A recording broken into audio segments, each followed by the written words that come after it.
everyone. You're watching Managing Day to Day with me, Christina Laster, and National Parents Union. I hope you're all well. I hope you're all thriving. Hello to America's beautiful children. We love you. And so, I'm always so grateful to just wake up another day, have air in my lungs and be healthy, watch my children be healthy. And I just want to give that gratitude to you guys. Just be grateful for every moment. We're managing moment by moment, day by day. We're making it and we're going to continue to make it. And so today I have a group of wonderful guests and I will bring them out at this time. Hello, everyone.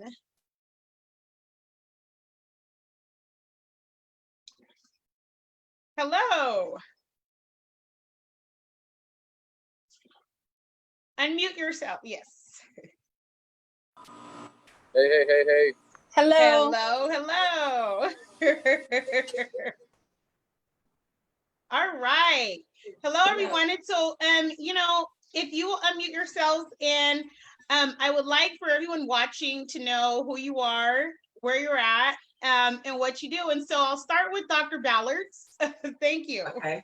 Well, I'm Dr. Yolanda Ballard. I am first and foremost a parent, and my kids are here with Corona Norco Unified School District, scholar,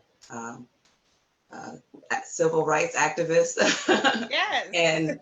and pretty active here in the community. And I'm also a psychotherapist. My doctorate is in educational policy studies, and I also work with mental health. So thank you. Welcome. This is my husband. Yes, I'm happy to be here as well. I'm Dr. Tim Ballard. I'm an emergency department physician, and I'm the parent also and of our children. We have a 9-year-old and a 7-year-old in the Corona Norco, as mentioned. And so I'm happy to be part of this discussion today. I think we have some unique challenges as both people of color and also parents of children of color. So it's always interesting and enlightening to discuss some of the unique challenges we face. Welcome. Zandria, hello, welcome. Hi, everybody. Good morning. I am a parent of a high schooler who is part of Chafee Joint District, and then also of a 8th grader, young lady, and she is part of the Etowanda School District. So I'm so excited for us to have this discussion and get right into it. Thank you so much. Billy, hello. Hey, Christina, and hey, y'all. My name is Billy Ross, and I am a real estate broker. I have a boutique brokerage here in the Inland Empire, and I have 2 beautiful sons.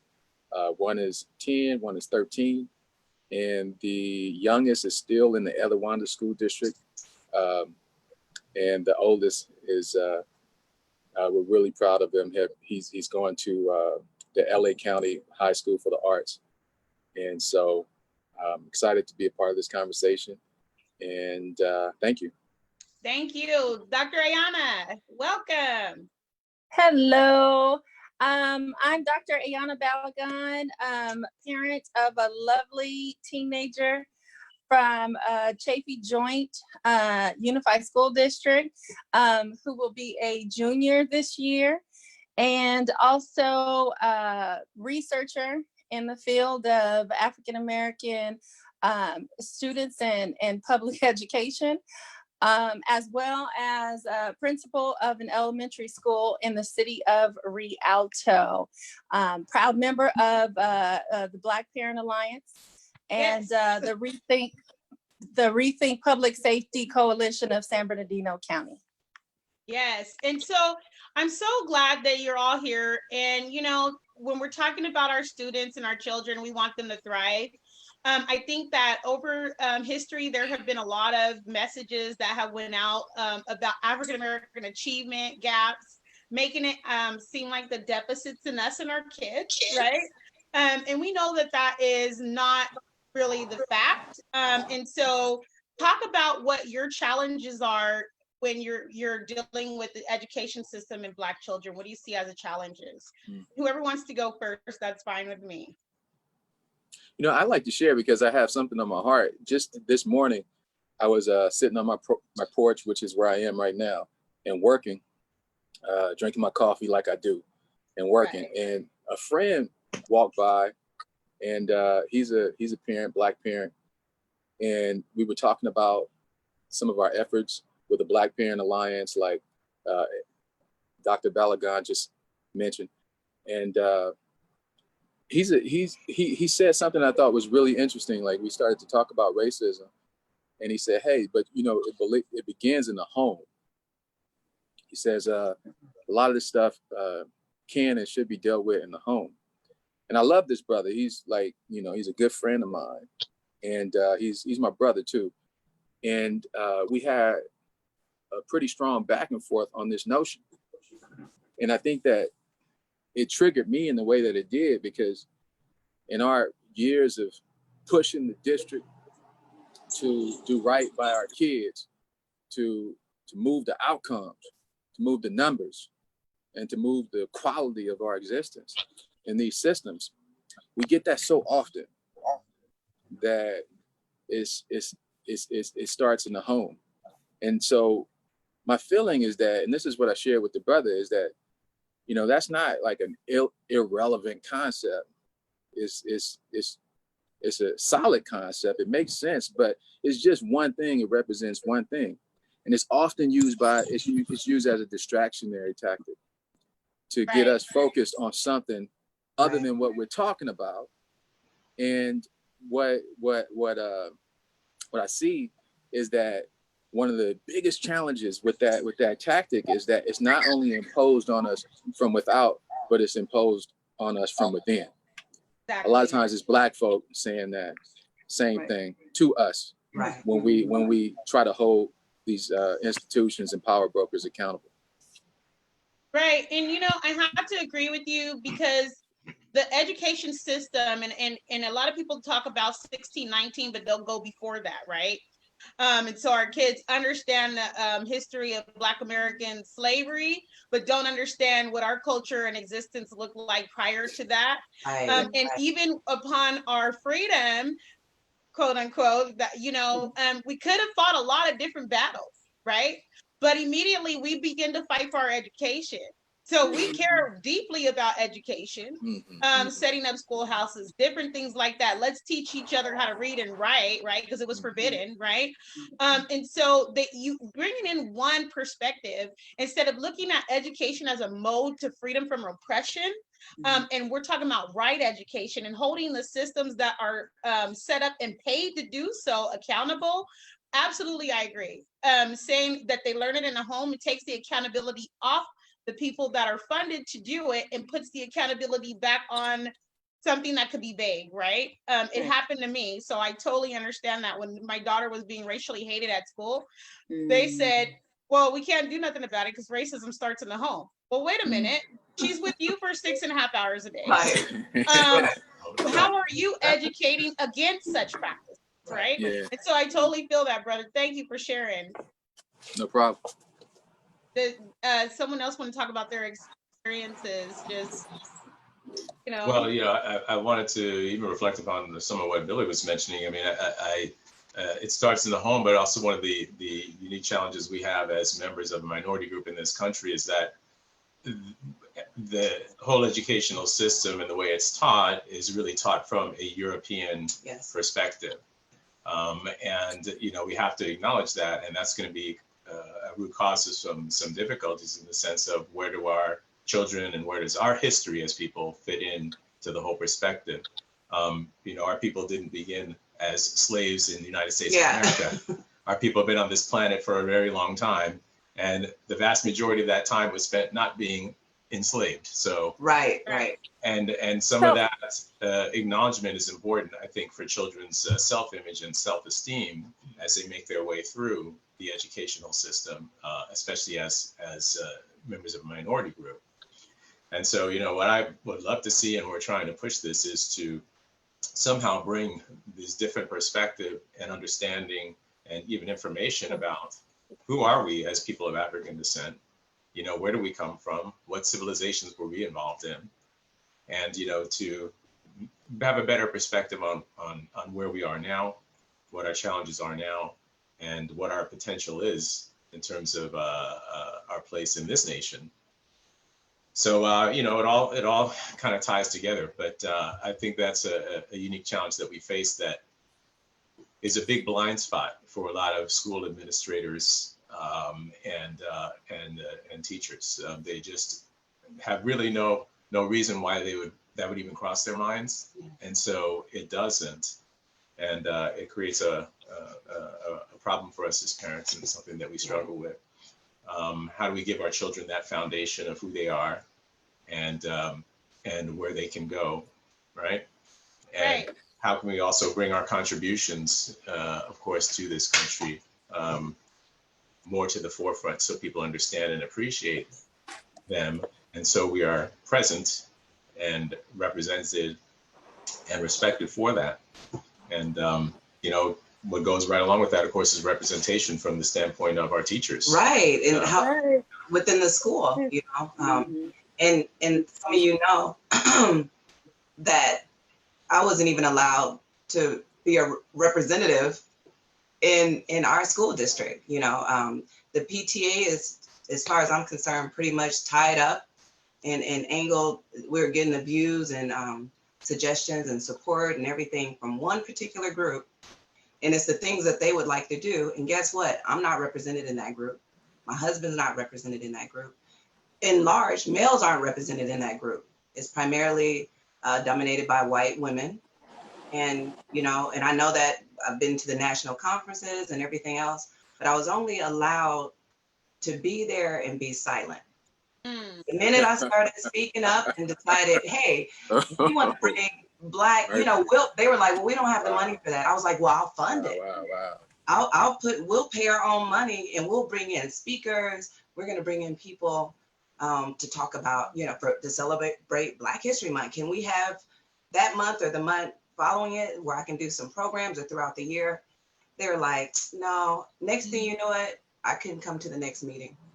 And I was go ahead.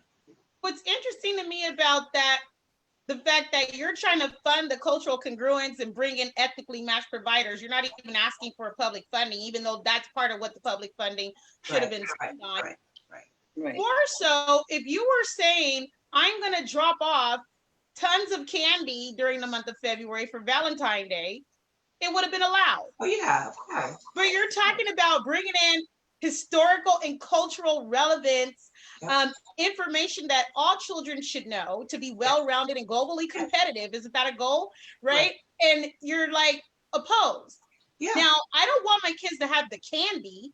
I want my kids to have this education, right? And so I just had to say that while you're talking about Black History Month. I think about, like, wow, the month of February, everyone is so happy about candy and candy grams and love grams. Love is showing in a love for cultures and diversity, right? Yeah. So, no, exactly. Because we came from we were used to using our own money. We came from a private school setting, and we were kind of forced to use the schools in this district, you know. And it's just weird because on the other side, you think, well, man, this would be so much better. We wouldn't have to spend all this money and do all this for Black History. Only if we, you know, was in the public school, because all that stuff's mandated. That's what we thought from the private side. So when we got here, you know, I was like, they were like, yeah, sorry, we don't have the funds for that. And I'm like, oh, we're used to paying anyway. And I was a little shocked, but someone's gonna say something, but no, Diana, Dr. Ayana.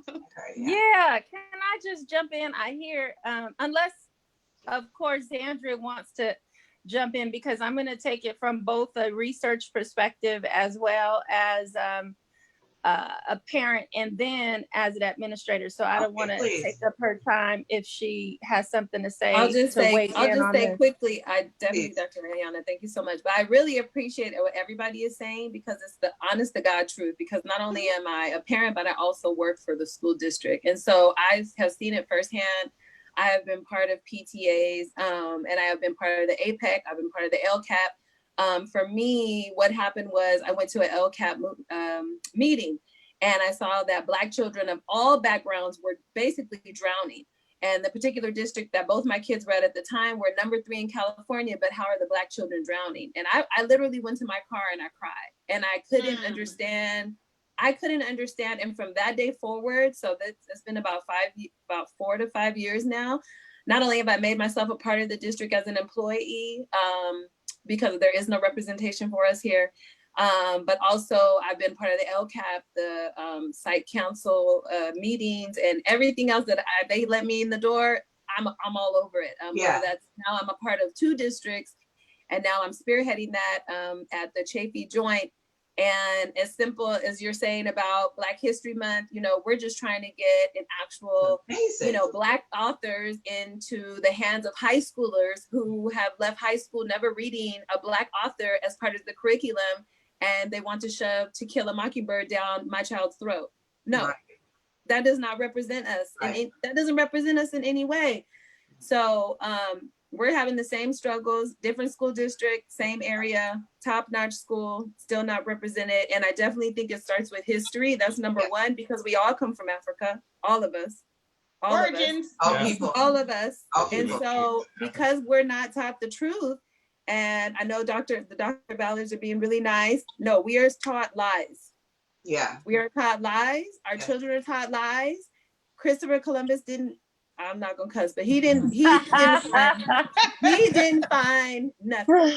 Okay. And so because our kids are taught these lies over and year after year, the lies are taught to all the children, which gives them a false sense of superiority. Yes. That is not real. Yes. Because it's not about Black History Month. Black people are the history, period. America would not exist without us. It would not exist without us, period. Not to this degree, not to this degree. No, definitely not. So until that truth is taught, with Ms. Laster started with, until that truth is taught, before we were kidnapped, raped, tortured, and abused, and continue to be, we need to tell the truth about all of that. How about everything? How many different, we come from so many. Black isn't just one group. We have the Black Jews. We have the Moors. We don't even know. We're in so many different facets. It's not just this one group. Everything. We're trying to push for history, real history. Right. Go ahead. So we are the history. Right. That's the truth. So let me just back up a little bit.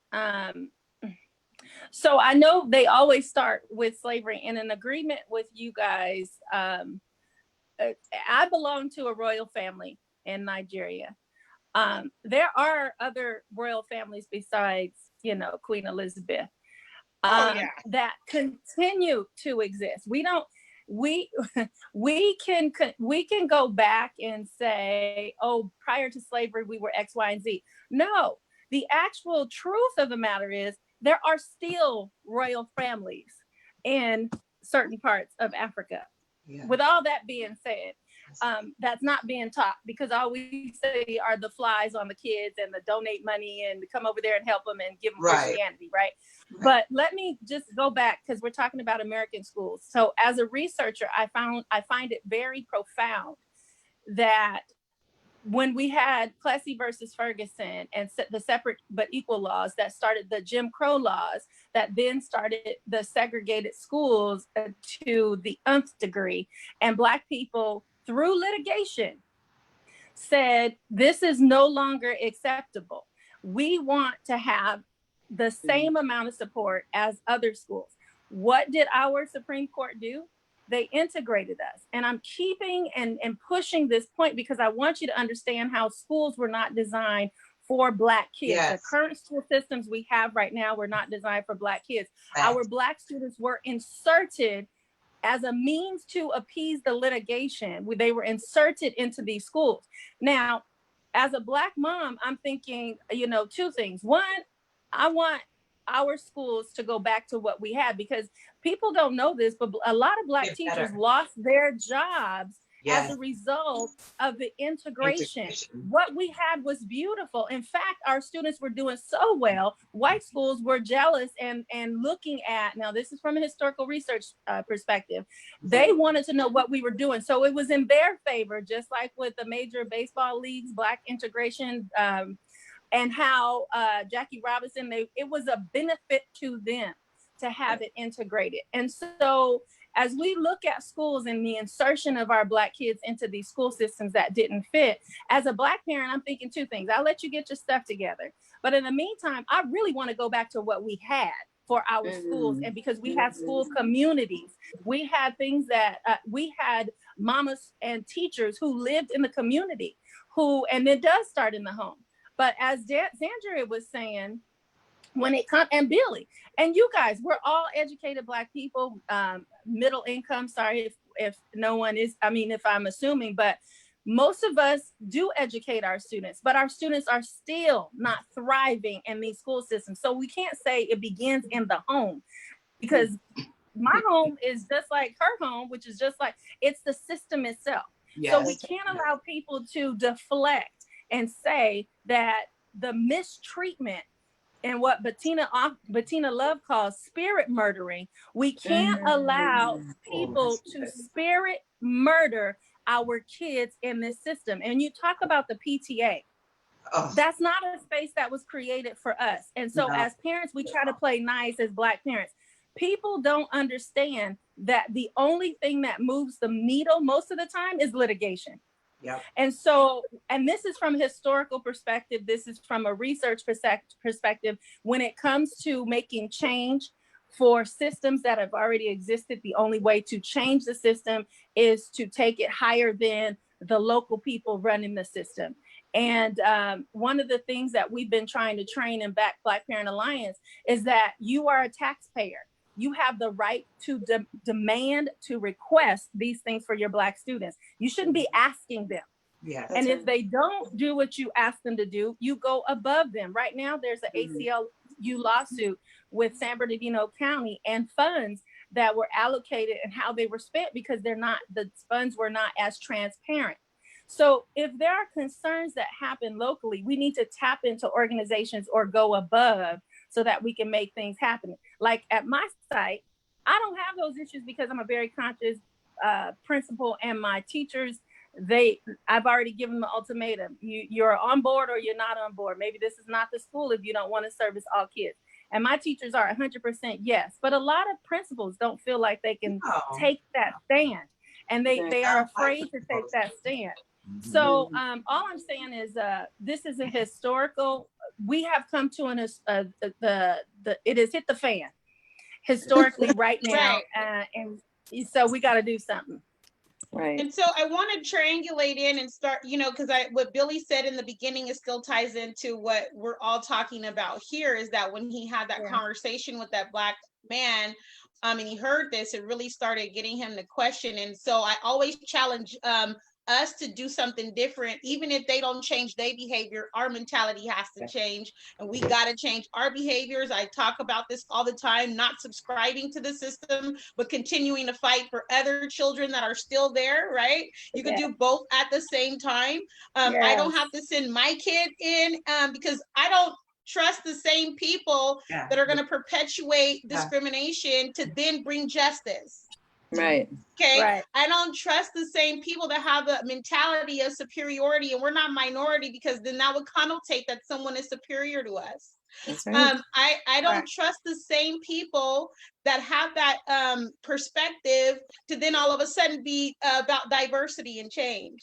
So we're talking about moving past diversity and inclusion into systemic change. And right now, if we don't marshal in a new era in 2020, and I'm not talking about getting passively by, I'm talking about seizing what is necessary, because like you said, Dr. Anna, we're not asking for favors, right?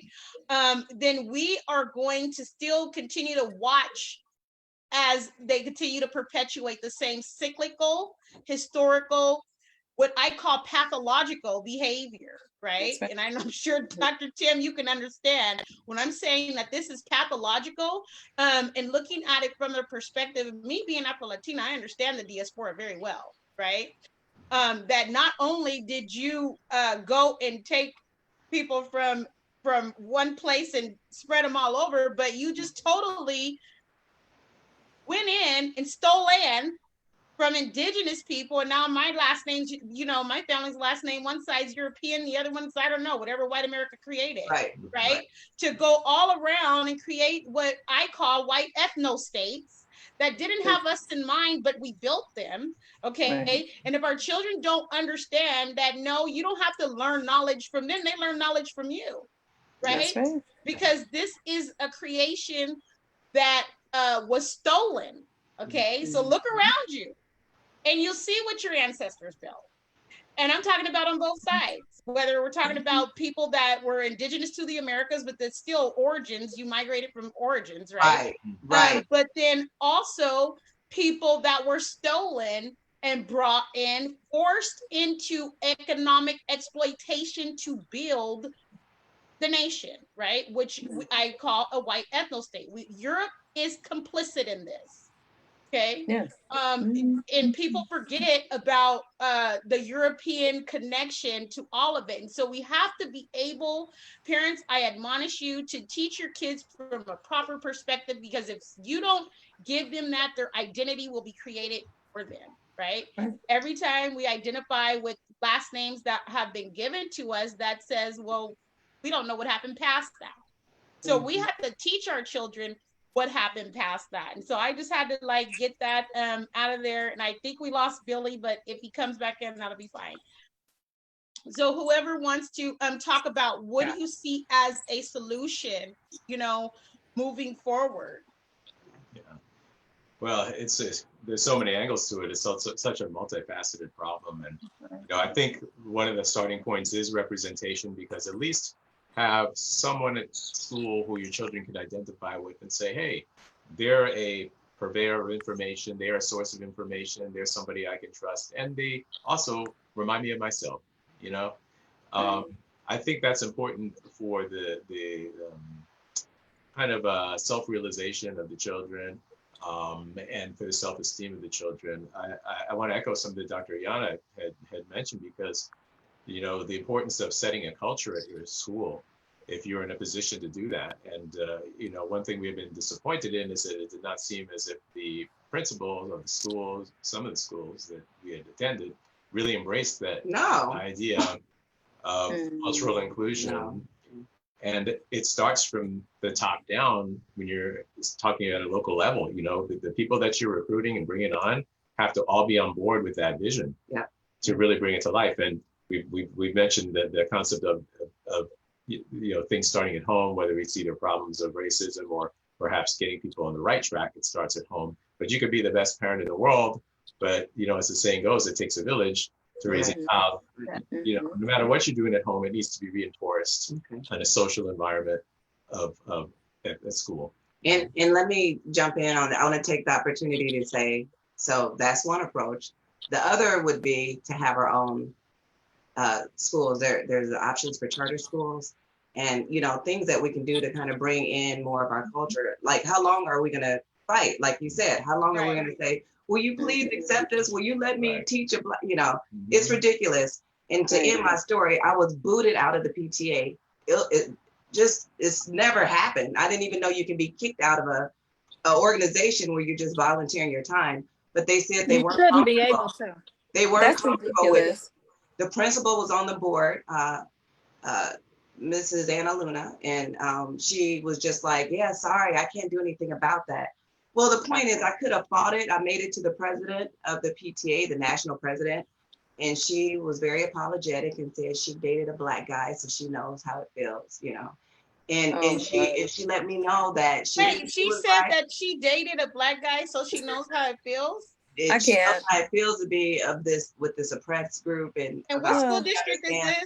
Yeah, this is with Corona Norco Unified School District. Corona Norco. Yeah, the PTA 23rd district. Okay, so she told me I can get you back on, because they can't get rid of you like that if you didn't do anything. They can't they can't be uncomfortable with you. So she's lying. Well, let me not say that she's lying, but let me just say, Let me say, when we got to my site as an administrator, there was another lady who was principal at the time when I was an assistant principal, and we got to the school and there was some racial tension between our Latino and our Black families, and they were fighting over basically the same resources. We both said, thank you very much for your service. We vote that we don't have a PTA at our school until you can figure this out. And we closed our PTA. Good. Every administrator has the option to do that. So for her to say there's nothing she could do, that's not the truth. Okay. There was lots that she could. Well, that's what happened. I just didn't want to waste any more of my time. I didn't fight to try to go back since they went through that big effort to kick me out. The principal wouldn't let me participate in any capacity, join anything. All they said I can do is go sharpen pencils and help out with the teachers by volunteering in the classrooms. So to make a long story short, they want you and your husband as doctors. Yes, we were only sharpen pencils. And I'm not saying we're above sharpening pencils, but you were offering so much more money, resources. We spent money. We put stuff into the school. Like I spent about $1,000, and I took in like things for their school store so they can raise money. And we didn't get anything back from it. The money went to the PTA or to the school. We donated gifts to the teachers and staff for their hard work. So we jumped in there doing all that. And what happened? We were pretty much silenced and we weren't able to participate in anything. In the meantime, my kids are being racially discriminated. They're being discriminated against by other students. So the way the superintendent dealt with our situation was they sent us to another school. So now we're at another school. and to be honest with you, let me tell you how they get around Black History Month. It's on a year-round system. There's no school in February. So how wonderful is that? So I agree. I think we need to take another stance, maybe find another school. You know what I mean? I mean, create a charter school or a school that is going to be more geared to that. Or if there's some kind of online charter, I don't know. I'm not excited to go. I put one in the chat. So Margaret Fortune has Fortune Schools, and I put it for all of you watching in the chat. She is still enrolling. Her schools are designed and focused on bridging the African American achievement gap, right? We call it that. I call it a freedom school for our children to be free to be who they are and learn in an environment with you know, what is culturally congruent. And so I did put that information in, but you know, we really have to look at this differently. A lot of people say, well, you're trying to start your own school. That's segregation, but de facto segregation still exists. Right. It's happening. You guys came from the private sector thinking, okay, well, you know, the public sector has rules and regulations, right, that are different and are going to be, you know, our kids will be safe, even though I'm sure that the private school had its own set of values and missions and everything else. They're not exempt from accountability. But you got a worse education and then your children get harmed from that. And so I see Billy is trying to say something, and so I'm gonna let Billy go ahead, Billy. Take you off of you. So yeah, my iPad overheated. The conversation was getting too hot, I guess. Well, welcome back, brother. Yeah, happy to be back. And so a couple things. So I wish Ayana was back on the line because I'm texting her right now, and her phone just gave out. So she's trying to get back on.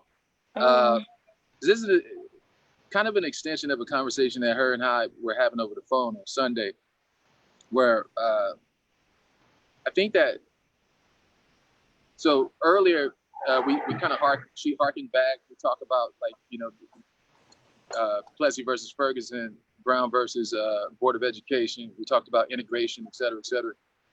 And I think that it is true. Here she comes. Maybe, let's see if she can jump back on. I think it is true that we did have these systems and we did have these communities that were thriving. And I don't think that is true that was the universal standard. For instance, my mother, you know, I'm fond of saying that I come from poor people. I don't have to come from kings and queens to be okay with myself and who I am. I come from working people, poor people. My mother came from a part of Texas she grew up in, which was totally different, had a totally different experience than my mother-in-law came from in Hyde Park in Chicago, where she grew up. So you had that, really kind of thriving, kind of, Black, well-nourished, well-provided for, enriching, school experience in Chicago for Black folk. But with my mom and them, they just had integration worked really well for them because they were able to get material resources that they didn't have prior. At least it put a Band-Aid on the open wound. So anyway, I'm saying that to say, it's a little bit more complicated, maybe. And also this idea that, we need to make demands and we have to seize. I think, Christina, earlier you said, we need to seize the moment. We need to seize these opportunities. We also have to be strong enough to do it. So in real estate, I have a rule that when I negotiate, I don't bluff. Right. That's my rule. Me neither. Never. I like that rule. So that means that, figuratively, if I point a gun at you, I'm prepared to shoot you. It's loaded, and I'm prepared to do it. Okay. I've sized up the situation. I've done some calculations. I know where my leverage and my power is, and I'm prepared to deal with you. We exist. Some people may relate. We exist, particularly in this school district where we are, Etowanda School District. We exist in a community where Black folk are spread out real thin. Mm-hmm. We don't have a lot of the kind of institutional power bases that we have in other communities. So for instance, real quick, we belong to kind of multi-denomination evangelical churches, which are ran by conservative white people. And we tied to these organizations. And as a result, we don't have that base from which to organize and get rid of a school board member if we run into a situation where they're not responding to our demands. We don't have those fundraising mechanisms. We don't have the infrastructure where we are right now. If you go further along the 210, the cities get blacker. So my wife and I, we live in Rancho Cucamonga. Mm-hmm. Next to us is Fontana. Next to them is Rialto. Next to them is San Bernardino. So for instance, in the Rialto, you actually got Black churches. You got not kind of that Black. Many. Well, but you got more than you got in Rancho Cucamonga. Yeah. And you have a little bit more community infrastructure for fundraising, for organizing. And I think that Black people are a little bit more organized and ready not only to make demands, but follow up with those demands with action that will have real consequences for people in power who ain't listening to us and responding the way we need them to respond. And the reason why we creating stuff, I think, in part, like the Black Parent Alliance, we created that, from thin air. The reason why we creating stuff like that is because we don't think that the infrastructure exists. I'd rather be effective than right. I'd rather be like effective in moving the numbers and the outcomes and having better outcomes than like having my name on something. I wish the infrastructure was here. I'd rather just plug into the existing thing and work with what's already working. But the challenge is in communities like where I belong. So where I grew up, in Compton, my father was like, dang, man, if I would have realized the effect that raising y'all here would have had on y'all, me and my siblings, he was like, I would have probably moved us out of here. And I was like, Pops, I could have that same conversation with my kids. Where I say, man, if I would have realized the effect of moving my kids in this so-called good community where they pepper on the mashed potatoes, the effect that it would have had on them, I probably would have moved them out of here. And so we have these trade-offs and we end up in a situation where we're diluted And we can make all kind of demands. But if we ain't ready to knock some people off, that's right. In terms of these, these positions, these power brokers, if we ain't ready to knock them off, if we can't put, 100 people in a room and put, $100,000 into an account, shit, we ain't ready. So I ain't saying that we can't get ready. Excuse me, my English. I ain't saying that we can't get ready, but I ain't misinformed either. We can talk, but we gotta organize ourselves in a way where we're raising money and we're putting mechanisms in place to actually knock some people off. Well, let me just say this. Let me just say this, Billy. And I've seen it as a school administrator, as a board member, when I was a board member for Fontana for the short time that I was a board member. I've seen Latino groups come consistently. It was only about 5 or 10 of them that have come consistently to board meetings, sign up for public comments, and they made change happen. So I don't know if we do both. We get ready on the back end with our pockets, but we also need a committed group that's going to show up. It's no doubt. Anytime a group of 5 or more Black people roll into a board meeting, trust me, the board members are like, oh shit, what did we do to piss them off? Anytime. It's over 5 of them. So it doesn't take many of us. If it's 100, the newspaper are going to be there.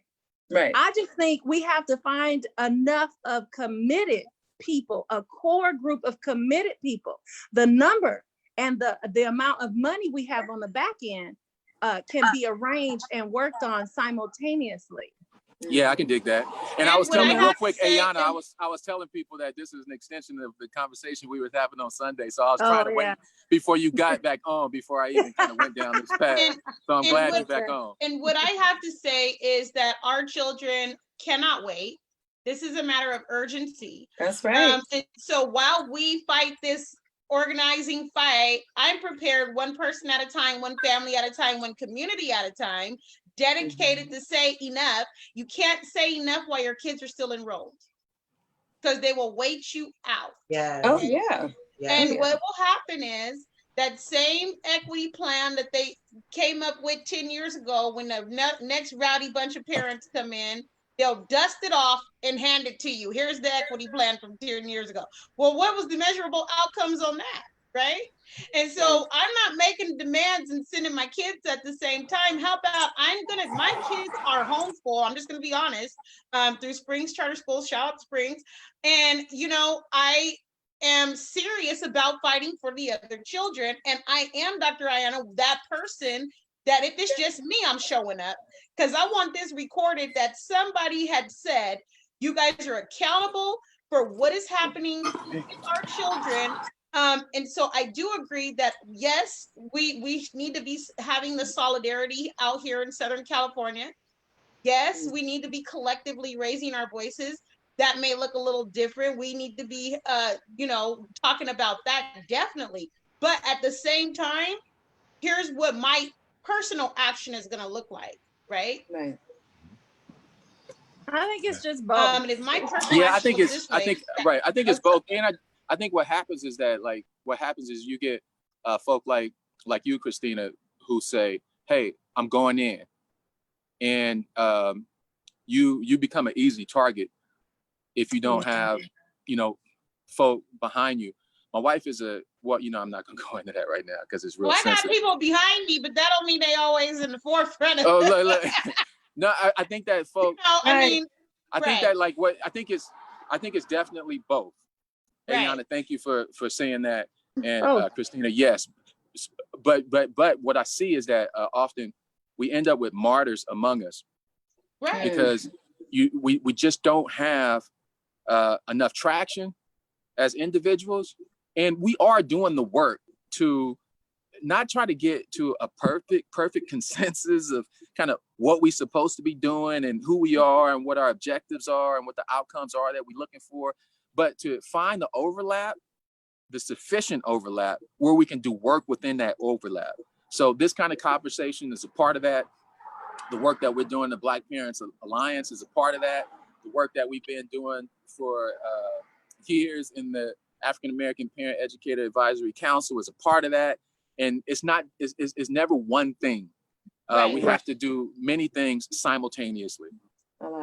Right. And the Black Parent Alliance letter, that was the purpose of the initial petition, was to summarize and bullet point some of the common language that we all can be using for our Black students during this time of COVID. Right. There are 7 bullet points, and you guys have mentioned training, intervention, charter schools, private schools, public schools. We want them to specifically look at, there's a learning loss. What are you doing for intervention and tutoring services? Training teachers on cultural responsiveness. How about hiring teachers that look like our Black kids? How about training parents on advocacy work? How about making sure that there are plans in place that people know how to use culturally responsive instruction? So some of those bullet points were designed, not some, all of the bullet points were designed so that we can have a common language as we push the wall from different angles. Right. And I think that was the first attempt for us to have that common language. And if you can get Christine, the petition 7 bullet points posted somewhere, that would help push the language. Definitely. And I do have to say though that Riverside County Office of Education with the RCAAI has started the African American Initiative way back when it was created in 2000, I believe 13 or 15. Where are we at with that? And so whereas I appreciate these things being in an initiative and calls to action, I also agree, Billy, we have to be prepared to move, right? You can have grassroots, but you have to have legal authority behind that. And so as we're about to close, I went a little bit over time, that's okay. And we'll definitely continue to have these conversations. Can you guys each give the parents a final word or thought just moving forward? Hey, I want to share a final word, and in doing that, say that one of the things that I think is working really, really, really well with the Black Parent Alliance, and Ayanna, this is a testament to the way that you jumped into that role as facilitator, is that we established a title-free zone. So, we're not like Dr. Balagan and, Dr. this and that. We're not doing that in that group, because what we're trying to do is make the conversation accessible for people who can sometimes feel intimidated. And, by this kind of highfalutin language and all these titles and stuff like that. And so, race is important to me. Class is also important to me. And there's a huge overlap in this country between race and class. And so one of the things that I can say to all y'all out there listening is that, when you're trying to set up these organizations, you don't want to make the same mistakes that white supremacists make, where you start to feel like, you know best for people who ain't represented at the table. You want to, I think, try to set up an environment culturally where people, feel like they have a voice, and they do have a voice, because you are going out of your way to make sure that they have a voice, not only those people who have fancy titles and stuff like that. So, Ayanna, thank you for setting that tone. And so that's a reflection of your heart. And I appreciate it big time. Okay. Oh, thanks, Billy. And you know what? Let me just jump in and say, if we're closing, maybe Christina could drop some petitions that we've all been working on through the Black Parent Alliance. We've been working on them for our children. We're trying to push a petition as well to stop this institutionalized racism in our districts, in our school system. That's what all of this is really about, all the petitions for the most part. And we want to try to come up with solutions. So maybe we can drop that link, and people can also support some of the things that we're doing in our, as we fight, for a social justice, right?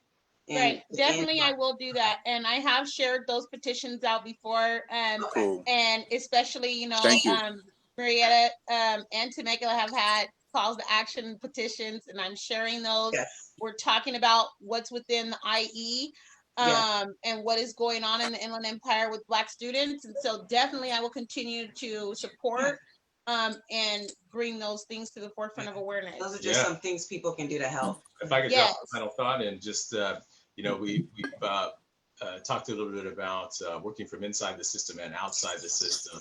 And I think that's a key takeaway, because while we're fighting to refine and reform the system, it may be time to take things under control ourselves, and we are more than capable as the people of putting something in place for our own children. Going back historically, I think the issue was some of these communities, some of these Black schools, I mean, they were within communities before desegregation where people actually cared about all the children there and wanted them to thrive. Everybody had kind of the same objective. But I just want to drop in that we may be uniquely positioned to kind of hit this at many angles with the technology, especially now we've seen how all our schools are going online and virtual. That may be a starting point for some of these charter schools we're talking about that are centered more at the needs of Black children. So that may be an angle that we want to press now. I mean, this could be a new springboard for a whole bunch of initiatives in schools that are targeted towards the Black community. So I just wanted to drop that idea in there. And once again, thanks for allowing me to be part of this conversation. I really enjoyed it. Oh, no, anytime. And so this is definitely a conversation that we'll continue to have. Does anyone else want to say a final thought? I wanted to say really quick, don't be any parent. Like I said, my experience was so horrifying coming from the LCAP that I had to get involved. So you can get involved on any level, whether that's, being a, She froze. Okay, Dr. Ayana, do you have can you guys Yeah, I will. I would follow, get involved on any level, work from the inside outside approach. Very important to denote that. Don't be afraid to jump in. Once they see you, they'll know that you're concerned. But I also think that we have to go in with a level of that this is what's owed to us in our understanding and confidence. I also want to say that we have been successful prior to integration, and this two-pronged approach from working inside and out is maybe what we need to do. We can still work inside, but parents also have the option to send their kids to where their kids will be taught. And I am there as a principal, because if I'm not there, then who will be? Right. So I'm definitely there as an advocate, and we need more people as advocates. And I think parents pushing from the outside allow more people the freedom to be advocates publicly. If no one's speaking, like I have friends that are principals, and they would do what we ask them to do if someone asked them to do it. That's right. Right. They So need cover. We need to go out and just make our voices known, even if it's only 3 of us, so that the people who want to speak up, right now is the time. Racism has been declared a public health crisis in San Bernardino County. Right now is the time for us to start getting out and showing up at these meetings, because they're virtual. All you got to do is type in a comment and it'll be sent and read publicly. So you don't even have to physically show up to show that this is what you are demanding from your school districts to do. They got money to do it. It's called learning loss money. They have money to cover the education of our students in different ways than they have before. We just need to tap into it. Thank you. And so, you guys can find them at Black Parent Alliance. That is in the IE. So we're here in Southern California. Thank you so much to all the viewers for watching. Thank you all for coming. I much appreciate it. And, parents, I just want you to stay encouraged. Continue to teach your kids who they are, so no one's able to dictate that to them. Help them to be able to understand that they identify with your family values, and all of those wonderful things that you would like them to know, and so they thrive. You all have been watching Managing Day to Day with me, Christina Laster, and National Parents Union. I hope you're all well. Continue to thrive. Goodbye, America's beautiful children. We love you, and we will see you again next time. But in the meantime, you can check out shows that air throughout the day. Thank you all so much. Bye-bye. All right.